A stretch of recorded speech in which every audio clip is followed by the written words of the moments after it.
নির্বাচনের আমেজ সাধারণ মানুষের কাছে ঈদের চেয়ে কম কিছু নয়। হাতে আছে আর মাত্র কয়েকদিন, বলা যায় চাঁদ রাত পার করছেন দেশের মানুষ। তাই তো ফাল্গুনী হাওয়ার কান পাতলেই শোনা যাচ্ছে নির্বাচনী গান। তবে আগে সেই পুরাতন রীতিতে নয়, সময়ের সাথে সাথে বদলাতে শুরু করেছে প্রচারণার ভাষা। নতুন প্রজন্মের কাছে বার্তা পৌঁছে দিতে ভোটের মাঠে জায়গা করে নিয়েছে থিম সং, প্যারোডি, আবার কখনো আবেগ ভেজা ভিডিও। বিস্তারিত জানাচ্ছেন জান্নাতুল দোলনা।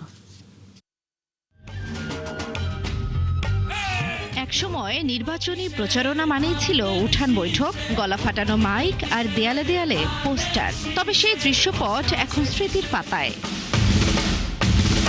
সময় বদলেছে প্রচারণার ভাষাও। রিং লাইটের আলোয়, স্লো মোশনের ছন্দ আর ইফেক্ট, ফিল্টারের রঙে ভোট চাইছে দলগুলো।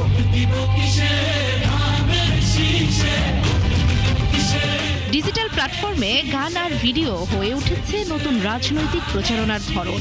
চমকপ্রদ সব সুর, সহজ কথা আর ভিজুয়ালের মায়ায় ভোটারদের টানার জন্য চলছে প্রাণপণ চেষ্টা।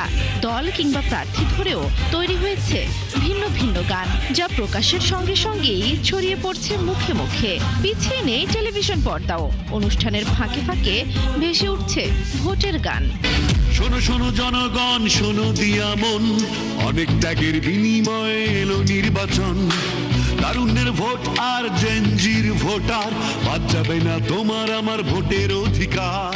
এবার ডিজিটাল প্রচারণায় সবচেয়ে বেশি সরব বিএনপি, সঙ্গে আছে জামায়াত সহ সবগুলো জোট। আবহমান বাংলার সংস্কৃতি, দেশ আর জনতার গল্প বলার সুরে বিএনপির অফিসিয়াল থিম সং ভোট দেবেন কিসে, ধানের শীষে।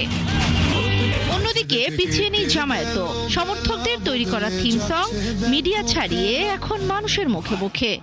এদিকে নির্বাচন কমিশনও ভোটারদের সচেতন করতে তৈরি করেছে থিম সং।